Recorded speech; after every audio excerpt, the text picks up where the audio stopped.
Macmillan Audio presents The Kings of Big Spring, God, Oil, and One Family's Search for the American Dream by Bryan Mealer.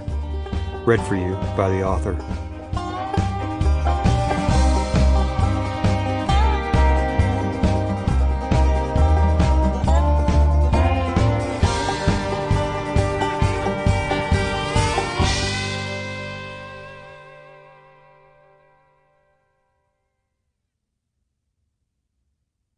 To my children and their children. How well I have learned that there is no fence to sit on between heaven and hell. There is a deep, wide gulf, a chasm, and in that chasm is no place for any man. Johnny Cash. Prologue. In January 1981, my father was given a choice to make.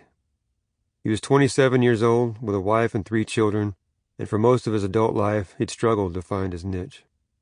From one year to another, he'd bounced between jobs in the oil fields, painting houses, and selling used cars. By the time I was 6, we'd lived in 3 different towns and 2 states, leaving whenever Dad found better work or when his lifestyle became too fast or frightening. Mostly we ended up in places where we had family, since family provided sanctuary and a spiritual zipline into the abiding arms of Christ, whom Dad raged against and returned to for most of his life. But by the early 80s, he seemed to have achieved a balance. We were living in a small town south of Houston, surrounded by relatives. He had a career track job at a nearby chemical plant. We belonged to a good church, and Dad and his brother were making plans to start a business together. Life for our family was not only stable, but the future had promise. Then one evening, as Dad was ready to walk out the door for a graveyard shift, his childhood friend Grady called. "Bobby Galen, how'd you like to be a millionaire?" Back in their hometown of Big Spring, another oil boom was kicking off, and Grady had it by the horns.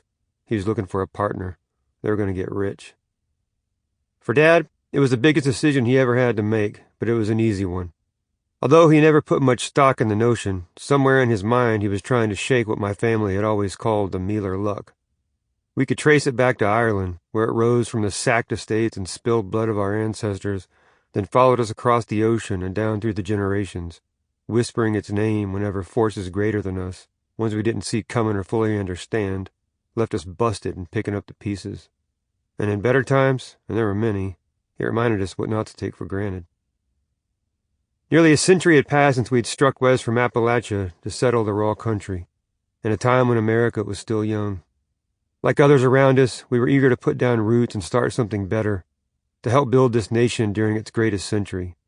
We planted its cotton and drilled for oil, left our mothers and wives to fight its wars.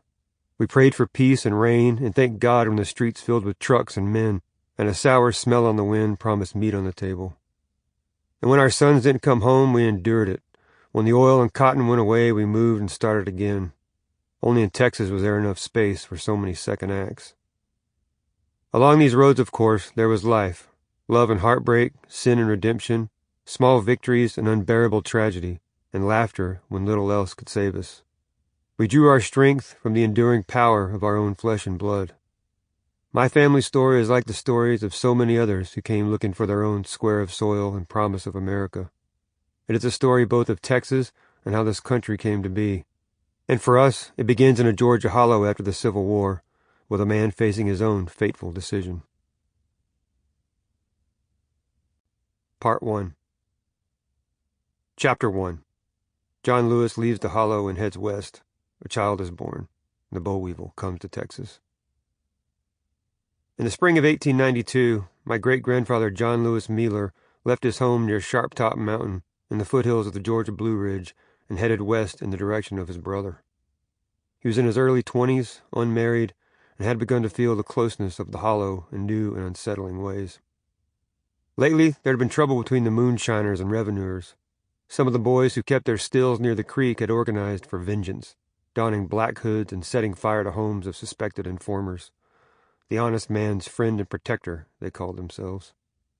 The sheriff and deputy had given chase, and the boys had met them with gunfire and taken to the woods. The lawmen wasted no time destroying their stills, and ever since the presence of the feds had been felt. Sample complete. Ready to continue?